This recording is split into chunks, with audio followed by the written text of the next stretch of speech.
Horror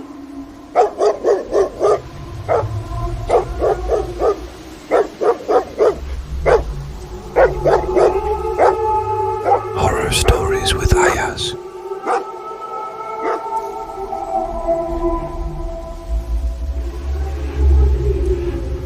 hello दोस्तों, ये कहानी है मुर्दा घर के जिंदा लाश की। इंसान जब तक जिंदा होता है तब तक उसको बड़े प्यार से रखा जाता है, लेकिन जब वो मर जाता है तो उसका नाम और उसकी पहचान खो जाती है और वो सिर्फ मुर्दा कहलाता है। मुर्दा घर एक ऐसी कहानी है जहां जिंदगी आते आते खत्म हो जाती और वहां मुर्दों का राज चलता है। जब खुद पे लाचारी और बेबसी हो और जिम्मेदारी सर पर हो तो इंसान अपने लोगों के लिए क्या ही नहीं करता। ऐसे एक लड़का था, सूर्या। ज्यादा पढ़ा लिखा ना होने की वजह से उसको कहीं नौकरी नहीं मिल रही थी। दर दर की ठोकरें खाकर अब वो थक चुका था। उसको जिल्लत सहने की अब आदत सी हो चुकी थी, लेकिन मजबूरी ने उसके हाथ बांध दिए थे। एक दिन वो काम की तलाश में निकल पड़ा। उसका एक दोस्त पास ही के सरकारी दवाखाने में सफाई का काम करता। उसने अपनी कहानी सौरभ, जो दोस्त है उसको बताई। सौरभ ने कहा, मैं जहां काम करता हूं वहां चल मेरे साथ, शायद कोई काम मिल जाए। सूर्या शेखर का बहुत पुराना दोस्त था। कभी एक गांव में साथ रहा करते थे। शहर आने के बाद से वो दोनों कभी नहीं मिले थे। फिर भी सौरभ ने सूर्या की मदद की। सूर्या को सफाई का काम मिल गया। मरता क्या नहीं करता। सूर्या को काम की तलाश तो थी, वो अब पूरी हुई तो अब उसको ज्यादा तकलीफ नहीं थी। वो रोज सुबह सफाई के लिए दवाखाने आता था और शाम को चला जाता। ऐसे उसका काम चालू हुआ। सौरभ से भी अब रोज की मुलाकात होने लगी थी। अब सूर्या को महीना होने को आया था। पगार का दिन था। पगार हाथ में आते ही सौरभ को बड़ा अच्छा लगा। भले ही काम सही ना हो, फिर भी जरूरत के लिए पैसे मिलना बहुत बड़ी बात होती है। उसके बाद सौरभ का पैसा लेने का नंबर था। उसको सूर्या से भी दोगुनी पगार मिली। ये देखकर सौरभ हैरान रह गया। ये कैसे हुआ? दोनों साथ में काम करते हैं, दोनों कॉन्ट्रैक्ट वर्क करते हैं, फिर भी उसकी पगार इतनी ज्यादा कैसे? घर वापस जाते वक्त सूर्या सोच रहा था, लेकिन उसने पूछा नहीं। शाम को सौरभ के यहाँ खाना था सभी दोस्तों का। सोचा कि वहीं जाकर पूछता हूँ। शाम होते ही सौरभ ने खाने का सामान, मुर्गी और दारू साथ में रख लिया। उसके घर वाले कहीं बाहर गए थे तो उसने अपने बाकी दोस्तों को भी बुलाया। सूर्या को नहीं पता था कि सौरभ अब दारू भी पीने लग गया। खाना हुआ। अब सौरभ के सभी दोस्त पीने बैठ गए, सूर्या को छोड़कर। अरे सौरभ, तू तो कभी दारू पीता नहीं था यार, अब तो बहुत पीने लग गया है, कैसे? सौरभ ने हंसते हुए कहा, अरे सूर्या, तू भोला का भोला ही रह गया रे। पैसे हैं इसलिए ये शौक कर लेता हूँ, कभी कभी अपने लिए जी लेता हूँ। यार ले, तू भी ले, शर्मा मत। सौरभ, मैं शराब नहीं पीता, मुझे माफ कर दे, सूर्या ने उसको रोकते हुए कहा। अच्छा मुझे ये बता, तू और मैं एक ही जगह काम करते हैं, फिर तुझे मुझसे ज्यादा पगार कैसे? तू कोई एक्स्ट्रा काम करता है क्या? सच बता। सौरभ ने सूर्या को एक कोने में ले जाकर बताया, शहर में पैसे कमाने के हजारों तरीके हैं मेरे भाई, बस तू तैयार हो तो सैकड़ों रास्ते खुल जाते। मैं समझा नहीं। सूर्या ने फिर से उससे पूछा। मैं रात को उसी दवाखाने के मुर्दा घर में नाइट शिफ्ट करता हूँ, सौरभ ने कहा। मुर्दा घर का नाम सुनकर सूर्या डर गया। उसको सहमत देखकर सौरभ बोला, यही वजह है मैं पैसे कमाई कर रहा हूँ। सभी लोग डरते हैं वहां जाने को, इसलिए कोई नहीं मिलता काम करने को। मैं करता हूँ तो मुझे पैसे भी बढ़िया मिलते हैं। मैं दारू लेकर जाता हूँ और पी के सो जाता हूँ मुर्दों के साथ मुर्दा घर में। ऐसे बोल के हंसने लगा। पार्टी खत्म होने के बाद सभी लोग घर चले गए और सौरभ रात की मुर्दा घर वाली ड्यूटी पे चला गया। सूर्या अपने घर जाकर रात भर मुर्दा के घर के बारे में सोचने लगा। अगर वो भी ये काम कर सके तो उसके कितने सारे अधूरे अरमान पूरे हो जाएंगे। पैसा आएंगे, सबको, घर वालों को खुश कर सकेगा। सूर्या रात भर उसी सोच में पड़ा रहा। सुबह अपने काम खत्म करके दवाखाने अपने ड्यूटी पे चला गया। सूर्या भी उसको रास्ते में मिल गया। दिन भर काम करके शाम को जाते वक्त सूर्या ने मुर्दा घर वाली एक्स्ट्रा ड्यूटी के बारे में पूछा। सौरभ, तुझसे तो मेरी हालत छुपी नहीं है, पैसे की जरूरत है मुझे भी। क्या मैं भी मुर्दा घर? इतना बोलते ही सौरभ हंस पड़ा। अरे सूर्या मेरे भाई, तू मुर्दों के बीच में कैसे रहेगा? तो दारू भी नहीं पीता। मुर्दों के बीच में रात भर रुकना कोई खाने का काम नहीं है, समझा? सूर्या ने एक बार सौरभ की तरफ देखा और कहा, मुझे पता है, लेकिन मैं ये कर सकता। दूसरे ही दिन सौरभ ने अपने साहब से बात करवा के सूर्या को एक्स्ट्रा ड्यूटी दिलवा दी। लेकिन अब सौरभ भी साथ में रहने वाला था, तो कोई डर की बात नहीं थी। दूसरे ही दिन से सूर्या की एक्स्ट्रा ड्यूटी चालू होती है। सौरभ रात को मुर्दा घर में पीने के लिए दारू लेकर आया था। मुर्दा घर में आते ही सूर्या ने बताया, यह दरवाजा ठीक से लगता नहीं है, इसलिए इसको लकड़ी फंसा कर रखना। अगर ये बंद हुआ तो अंदर से नहीं खुलेगा, और जब तक कोई बाहर से नहीं खोलता हमको अंदर ही इन मुर्दों के बीच में रहना पड़ सकता। सूर्या के सामने उसने दारू लगा ली और सो गया। सौरभ बेचारा मुर्दों के बीच अकेले पड़ा हुआ था। पहली रात थी, उसको बहुत अजीब लग रहा था। एकदम सन्नाटा। वो बिल्कुल दरवाजे के पास बैठा रहा। मुर्दा घर में लाइट तो थी, लेकिन इतने मुर्दों में थोड़ी सी भी हलचल हो जाए तो आवाज हलक से बाहर ना आए और ना जान चली जाए। पहली रात कट गई और सूर्या को थोड़ी हिम्मत आ गई। अब दोनों रोज मुर्दा घर में ड्यूटी करने लगे। कुछ रोज बीत जाने के बाद यहाँ काम करना सूर्या को बहुत आम लगने लगा। दिन गुजरते गए, पैसे आने लगा। सूर्या को बहुत से काम होने लगे। उसके घर वाले भी बहुत खुश थे। सब कुछ सही चल रहा था। एक रात उस मुर्दा घर में एक आधा जला हुआ मुर्दा आया। उसको एक पलंग लिटा के सब चले गए। वो देखते हुए बहुत ही भयानक दिख रहा था। उसकी लाश को एक जगह लगाकर सौरभ आराम कर रहा था। इतने में बाहर हल्ला सुनाई दिया। शोर सुनकर बाहर देखने लगा। सौरभ दारू पीकर सोया हुआ था। रात के करीब 1 बज चुका था। उसकी दारू अब उतरने लग गई थी। वो उठकर बैठ गया, लेकिन वो बाहर नहीं आया। कोई उसको दारू पीकर पकड़ लेगा तो नौकरी जाने का खतरा था। बाहर दरवाजे के ग्राउंड में भी भीड़ थी। इधर सौरभ उठकर बैठ गया।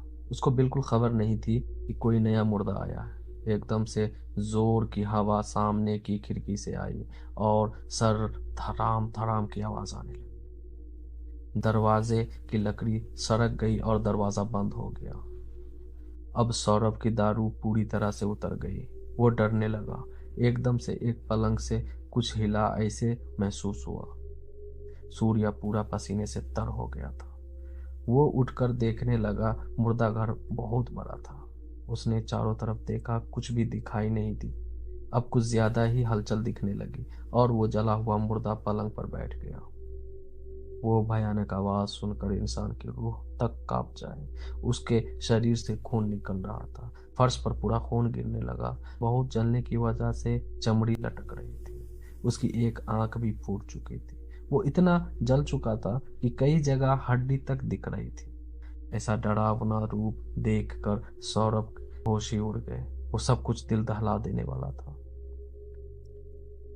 सौरभ चिल्लाने लगा। आवाज सुनने वाला कोई नहीं था। वो मुर्दा उठकर और चलकर सौरभ तक आते ही उसके सीने में बहुत तेज दर्द होने लगा। सांस फूलने लगी और डर के कारण जा पर ही उसकी मौत हो गई। इधर सूर्या इस बात से बेखबर। वहां एक आदमी आया था। सब उसको सुन रहे थे। वो पागल जैसा था। साहब, अभी जो लाश यहाँ आई है वो लाश नहीं, एक जीता जागता शैतान है। वो लाश जिंदा है साहब, उसमें शैतान समा गया है। वो जहाँ जाती है वहाँ मौत होती है साहब। वो विनती कर रहा था, लेकिन पागल दिखने के कारण ने ज्यादा ध्यान नहीं दिया और उसको भगा दिया। सूर्या देखा कि सौरभ नीचे गिरा हुआ है। वो लाश अपने पलंग पर ही थी।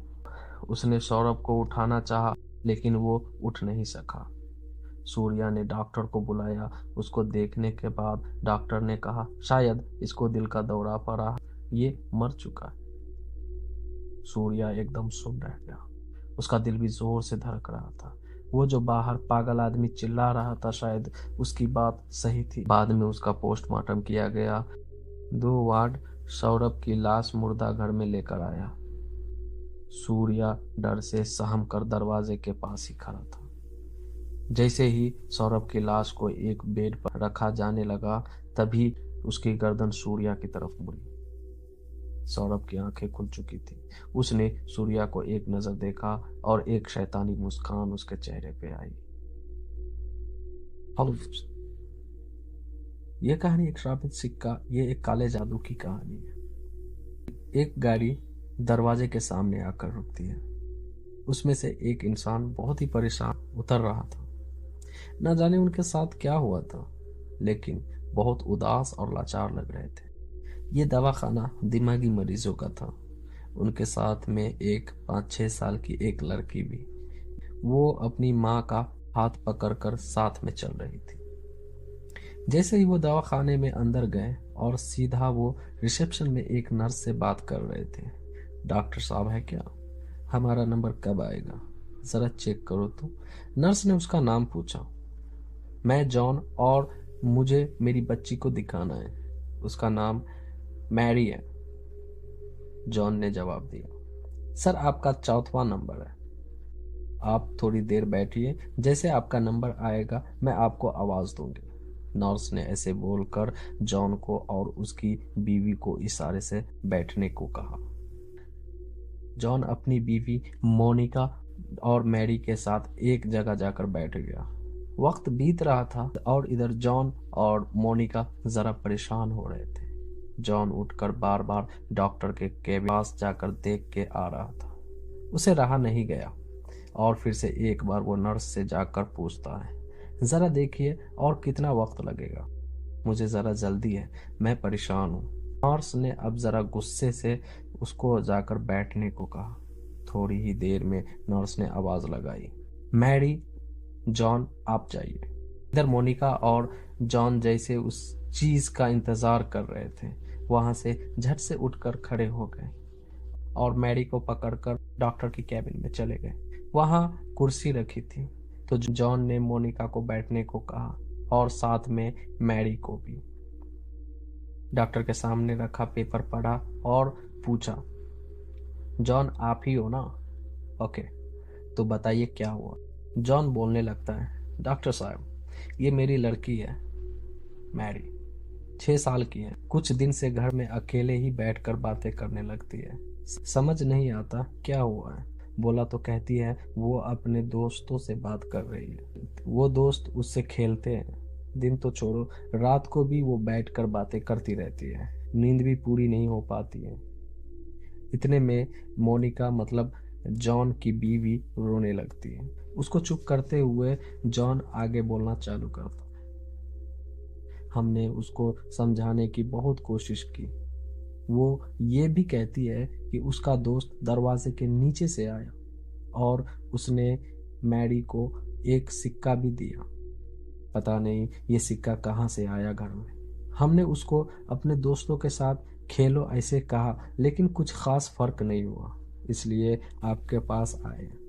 अब आप ही बताइए कि क्या करें। जॉन और मोनिका का चेहरा देख पता चल गया था कि बात जरा सीरियस है, लेकिन उन्होंने ऐसा नहीं कहा। उनको डॉक्टर कुछ सोचने लगे। फिर जॉन और मोनिका को बाहर जाकर रुकने को कहा और मैरी के साथ कैबिन में अकेले रुक गए।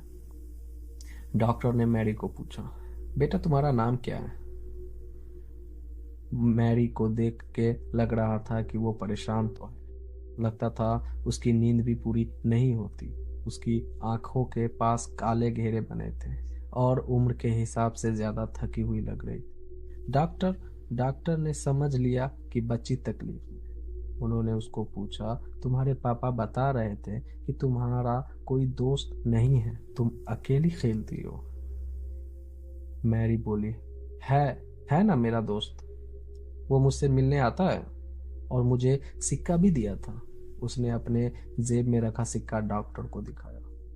वो सिक्का बहुत ही पुराना सा लग रहा था, सोने जैसा लग रहा था, लेकिन वो सिर्फ उसका रंग था। अंदर से जंग लगे जैसा लग रहा था और टेढ़ा मेढ़ा सा था। बच्चे अक्सर ऐसी चीजें संभाल कर रखते हैं जो उनको अच्छी लगती है। डॉक्टर ने पूछा, अच्छा ये बताओ, तुम उस दोस्त से रोज खेलती हो क्या? हाँ, मैं रोज खेलती हूँ और मैं जहाँ जाती हूँ वो मेरे साथ आता है। स्कूल में भी। मैरी ने बताया।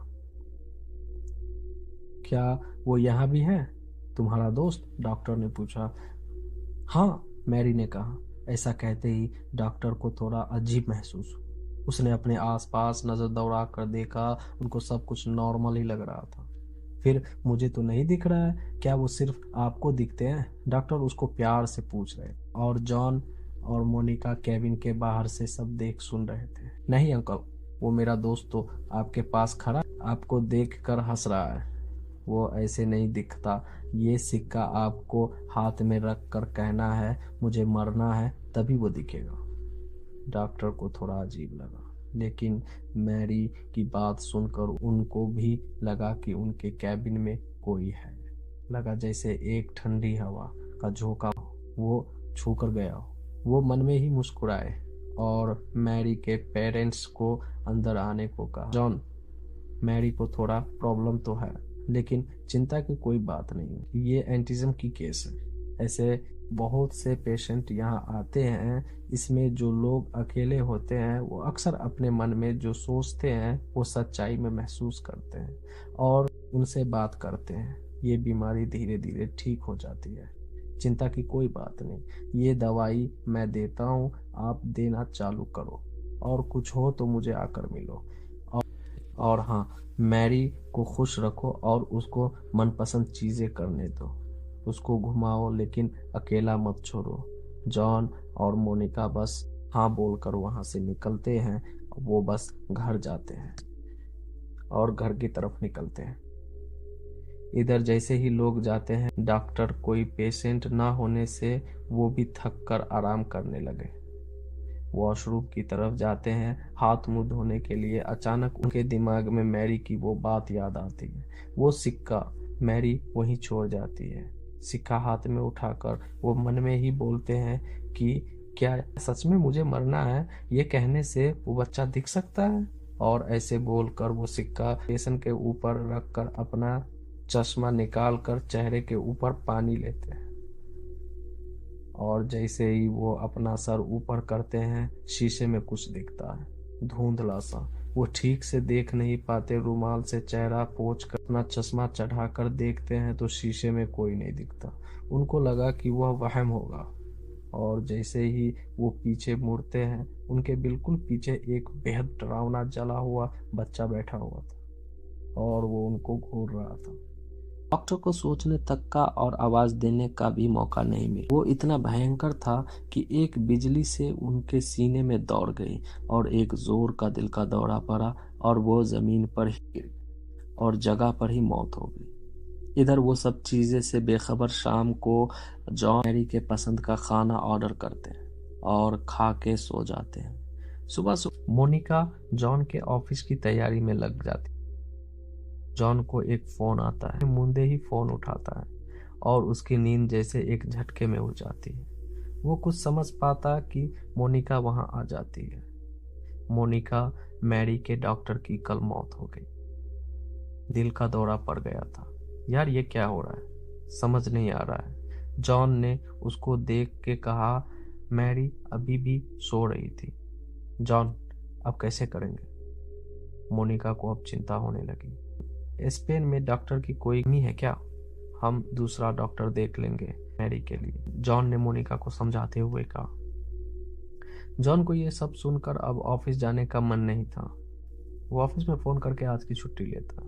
सुबह का काम निपटा कर वो खाना खाने के बाद जॉन मैरी को बोलता है, मैरी बेटा, आज मेरा मन आज घूमने को हो रहा है और आइसक्रीम खाने का हो रहा है, चले क्या? मैरी को आइसक्रीम बहुत पसंद था। वो एकदम से तैयार होती है। मैरी और जॉन जाते हैं और मोनिका घर में ही रुकती है। आज उसको घर में बहुत काम थे, सफाई करनी थी और ये घर उनका किराए का था और वो यहाँ अभी अभी शिफ्ट हुए थे। नए घर में काम तो रहता है। कल सारा दिन उनका दवाखाने में गया था, इसलिए आज काम थोड़े ज्यादा थे। वो यहाँ नए थे तो खास किसी से पहचान नहीं थी। एक ऑफिस वाला पहचान का था, शर्मा, जो पास में रहता था, जहाँ कभी मैरी खेलने जाती थी। उनकी लड़की लगभग एक उम्र के थे। जॉन और मैरी गाड़ी में बैठकर बाहर जाते हैं और मोनिका अपना काम चालू करती है। मोनिका को ये घर बहुत पसंद नहीं था, लेकिन जॉन के ऑफिस के लिए उनके पास का कोई घर चाहिए। वो सफाई करते करते घर के पीछे जाती है तो वहाँ एक दरवाजा दिखता है। खोल कर देखा तो वहाँ सब पुराना सामान और कबाड़ रखा था। वो वहाँ जाती है, हर तरफ धूल और मिट्टी होती है। लगता है यहाँ सालों से कोई सफाई नहीं हुई थी। मोनिका जैसे ही अंदर जाती है उसको बड़ी खराब बदबू आती है। उसको लगता है कि कोई बिल्ली ने चूहा तो नहीं मारी। यहाँ हर जगह देखने के बाद धूल के सिवा यहाँ कुछ नहीं था। वो कुछ और ढूंढने लगती है और उसको एक सिक्का मिलता है और एक पुरानी ट्रंक मिलती है। उसको जैसे ही खोलती है एक झटके से वो खुल जाता है और उसमें से कुछ निकलता है जो उसको धक्का मारकर उस रूम से बाहर भागता है। उसके पैरों के निशान नीचे पड़ी धूल में साफ दिख रहे थे। मोनिका भी उसके पीछे भागती है। वो घर के अंदर जाता है। पैरों के निशान देखकर लग रहा था कि वो एक बच्चा था। तभी तभी मैरी की बात याद आती कि वो उसका दोस्त जो उसको मिलने आता है। अब मोनिका घर के अंदर थी। निशान अब ऊपर छत की तरफ गए थे। वो ऊपर भागती है, तभी कुछ एकदम ठंडा हवा झोंका उसको छू कर जाता है और उसके बाद वो बच्चा उसको सीढ़ियों के नीचे दिखता तो उसको झुक कर देखती है। वो बहुत ही डरावना था।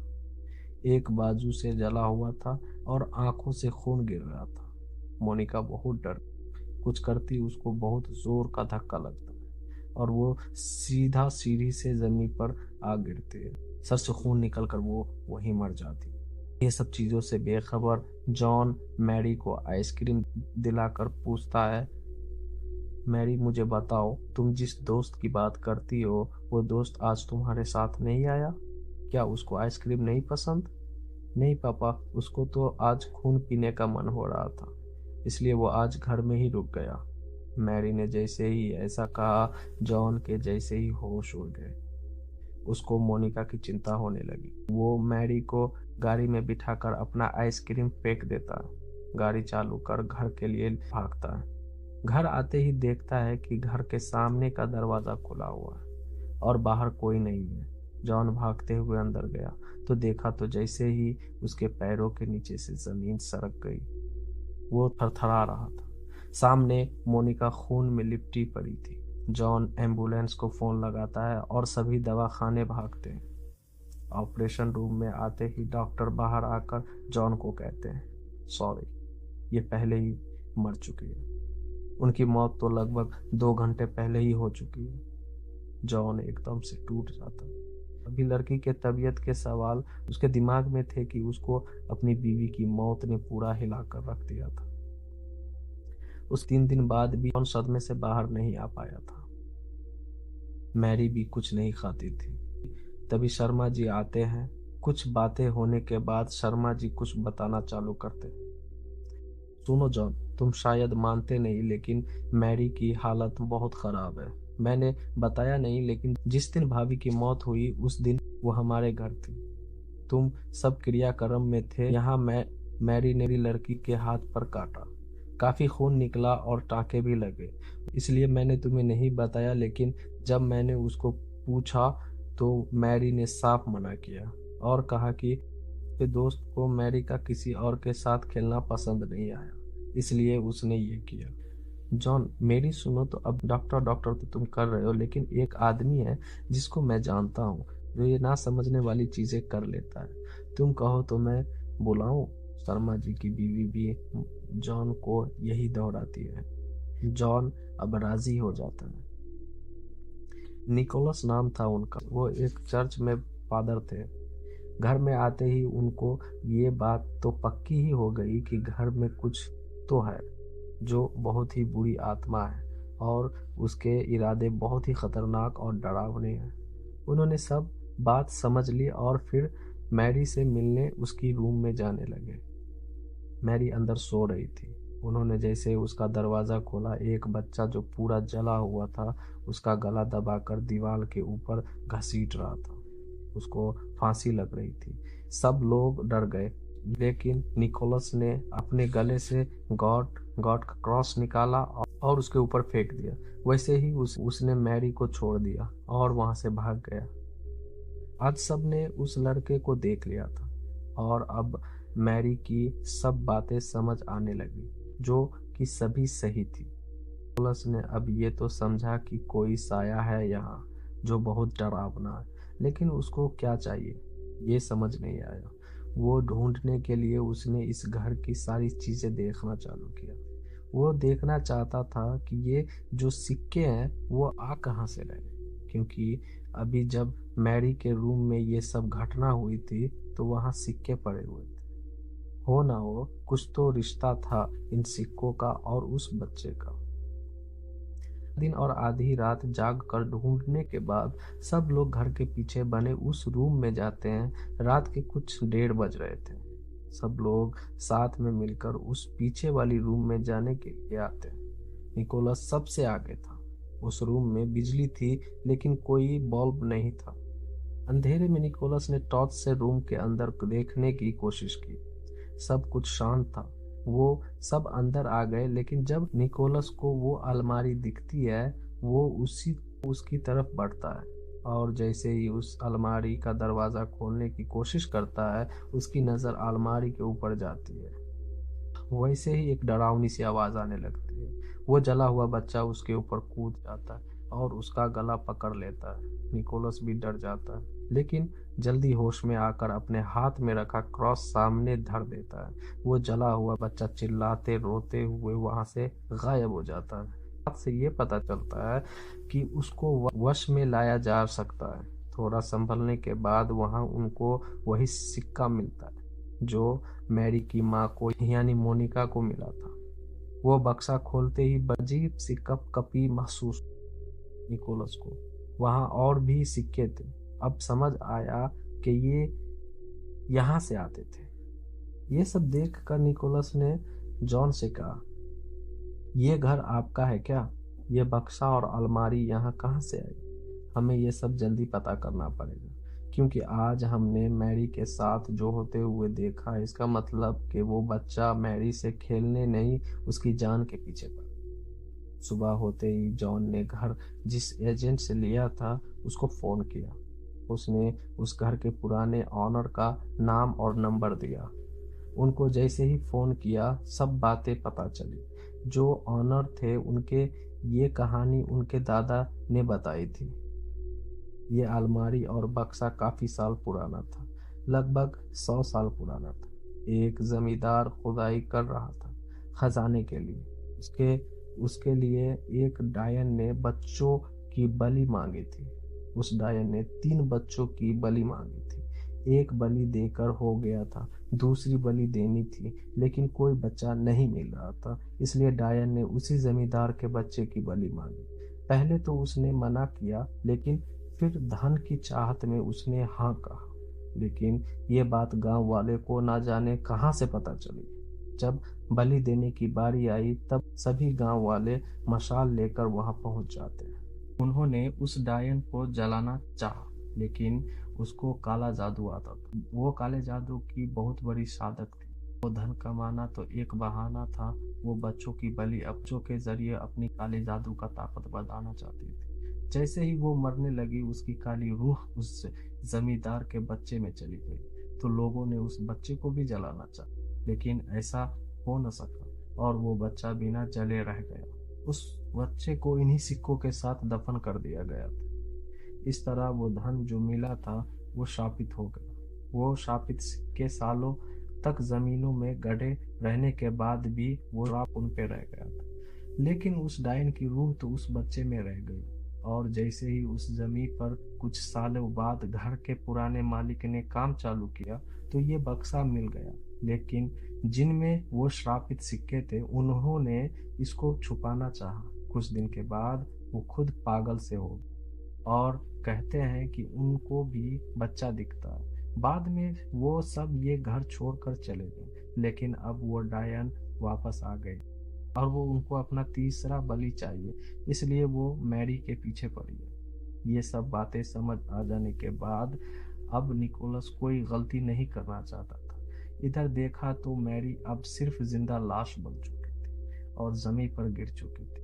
निकोलस ने अपनी बैग में से पवित्र जल निकाला और उसके गले का क्रॉस हाथ में लेकर कुछ बोलने लगा।